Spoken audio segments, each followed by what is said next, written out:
السلام علیکم ورحمۃ اللہ۔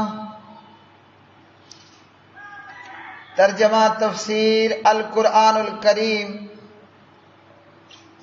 سبق نمبر 368، سورہ توبہ، آیت 64 تا 66، پارہ 10۔ اعوذ باللہ من الشیطان الرجیم۔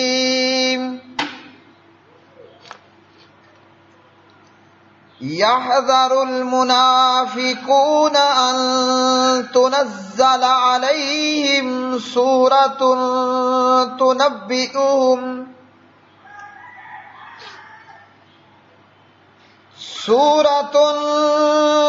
تنبئهم بما في قلوبهم قل استهزئوا إن الله مخرج ما تحذرون وَلَئِن سَأَلْتَهُمْ لَيَقُولُنَّ إِنَّمَا كُنَّا نَخُوضُ وَنَلْعَبُ قُلْ أَبِاللَّهِ وَآيَاتِهِ وَرَسُولِهِ كُنتُمْ تَسْتَهْزِئُونَ لا تعتذروا قد كفرتم بعد إيمانكم إن نعف عن طائفة منكم نعذب طائفة بأنهم كانوا مجرمين۔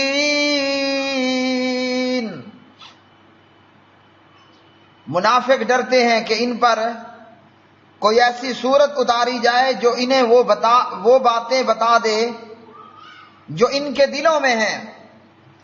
کہہ دیجئے تم مذاق اڑاؤ، بے شک اللہ سبحانہ و تعالی ان باتوں کو نکال ظاہر کرنے والا ہے جن سے تم ڈرتے ہو،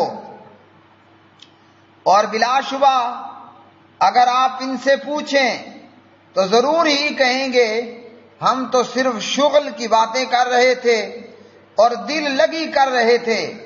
کیا کہہ دیجئے کیا تم اللہ تعالی اور اس کی آیات اور اس کے رسول ہی کے ساتھ مذاق کر رہے تھے؟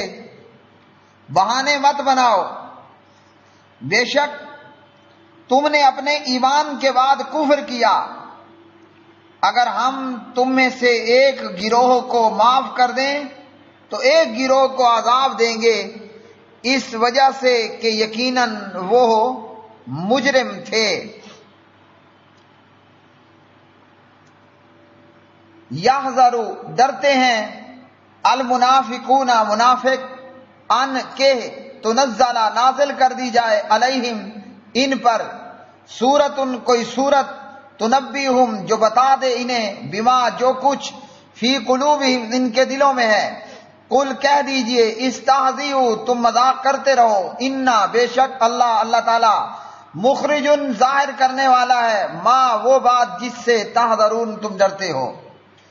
وَلَئِن اور البتہ اگر سألتہم آپ پوچھیں ان سے، لَيَقُولُنَّ تو ضرور وہ کہیں گے، انما کننا ہم تو صرف تھے، نخوض شغل کے طور پر باتیں کرتے، ونلعب اور دل لگی کرتے۔ قل کہہ دیجئے اب اللہ کیا اللہ تعالیٰ کے ساتھ، وآیاتی اور اس کی آیتوں کے ساتھ، ورسولی اور اس کے رسول کے ساتھ، کنتم تھے تم تستہزئون مذاق کرتے۔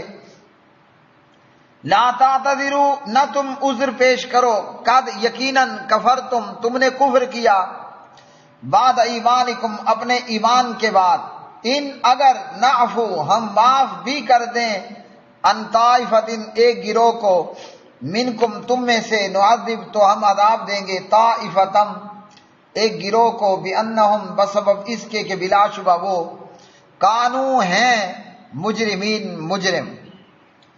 پیارے بھائی اور میری بہنوں، آج کا سبق قرآن مجید فرقان حمید سورۃ توبہ کی یہ آیات بینات اللہ رب العالمین نے منافقوں کی ان مزید گھٹیا گستاخی بے ادبی اور کفر پر مبنی حرکتوں کو ذکر فرمایا۔ یہ سورۃ التوبہ منافقوں کے راز کھولنے والی اور منافقوں کو رسوا کرنے والی سورت ہے۔ منافقین بظاہر ایمان لے آتے لیکن دل کے اندر وہ کفر کو چھپائے ہوئے ہوتے، اور ان میں سے بعض منافق وہ تھے کیونکہ پیارے نبی علیہ الصلوۃ والسلام کو سچا سمجھتے تھے، یعنی آپ کے صدق کا، آپ کے سچائی کا ان کو یقین تھا، لیکن ضد اور تعصب کی وجہ سے پیارے نبی علیہ السلام سے کفر کرتے۔ کچھ منافق وہ تھے جو شک میں مبتلا تھے کہ پتہ نہیں نامعلوم یہ سچا ہے کہ یا کچھ اور ہے۔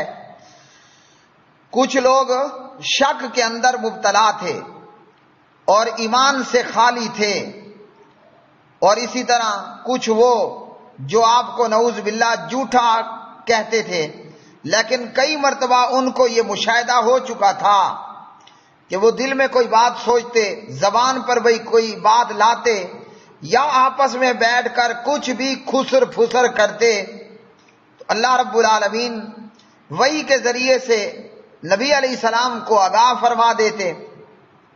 اس لیے یہ منافق اپنا کفر دل میں رکھتے اور بعض دفعہ اپنی مجلسوں میں اپنی زبان پر بھی لے آتے، مگر ڈرتے رہتے تھے کہ ادھر ہم نے بات کی، ادھر کہیں قرآن کی آیات وہی ہمارا پول نہ کھل دے اور یوں مسلمانوں کے سامنے ہمیں ذلت اور رسوائی کا سامنا کرنا پڑے۔ تو فرمایا کہ تم اپنے گھٹیا حرکتوں کو کرتے رہو، مذاق کرتے رہو، اللہ رب العالمین تمہارے پول کھول کے رہے گا، اللہ رب العالمین تمہاری منافقت کو ظاہر کر کے رہے گا۔ اور پھر کہا گیا کہ اگر آپ ان منافقوں سے پوچھتے ہیں اور پوچھئے کہ یہ حرکتیں کس لیے، تو منافق کہتے ہیں کہ جناب ہم تو بس ویسے ہی گپ شپ کر رہے تھے اور دل لگی کر رہے تھے۔ تو کہا گیا کہ اللہ اور اس کے رسول کے ساتھ مذاق اور اس طرح کی باتیں کرنا، تو یہ لوگ بار بار گھٹیا حرکتیں کرتے، توہین اور گستاخی اور کفر کا ارتکاب کرتے، اور جب آیت اور وحی ان کا پول کھول دیتی تو پھر بار بار معذرت بھی کیا کرتے تھے۔ تو کہا گیا کہ معذرت کا کوئی فائدہ نہیں ہے، تم نے کفر ہی کیا۔ تو شاعر اسلام کا اور پیغمبر اسلام کا مذاق اڑانا یہ کفر ہے۔ جو دین کی باتوں میں ٹھٹا کرے وہ کافر ہو جاتا ہے۔ تو کہا گیا کہ یہ تمہارے اعمال کفر پر مبنی ہیں اور تم نے ایسا کر کے کفر کا ارتکاب کیا۔ پھر اللہ رب العالمین نے فرمایا کہ منافقوں میں سے اگر ایک گروہ کو معاف بھی کر دیں تو عذاب ایک گروہ کے لیے یقیناً ہے۔ معاف کرنا ان منافقوں کو ہے جنہوں نے سچے دل سے توبہ کر لی، اور کئی منافقین تھے جو بعد میں مخلص مسلمان ہوئے، توبہ تائب ہو گئے، تو اللہ توبہ تائب ہونے والوں کو پھر معاف کر دیتا ہے۔ یہاں بھی اللہ سبحانہ و تعالیٰ کی بہت بڑی بات کہ اللہ نے منافقوں کو بھی جو ہے وہ بخشش اور مغفرت کا وعدہ کیا۔ کب؟ کہ تم اگر سچے دل سے توبہ کر لو تو تمہارے یہ پاپ دھل جائیں گے اور تمہارے گناہ اللہ رب العالمین معاف کر دے گا اور عذاب سے بچا لیے جاؤ گے۔ اور جو اپنے کفر پر اور منافقت پر برقرار رہیں گے اور بغیر توبہ کیے مر گئے تو ان کے لیے پھر جہنم کا سب سے نچلا درجہ ہوگا۔ وآخر دعوانا ان الحمد للہ رب العالمین۔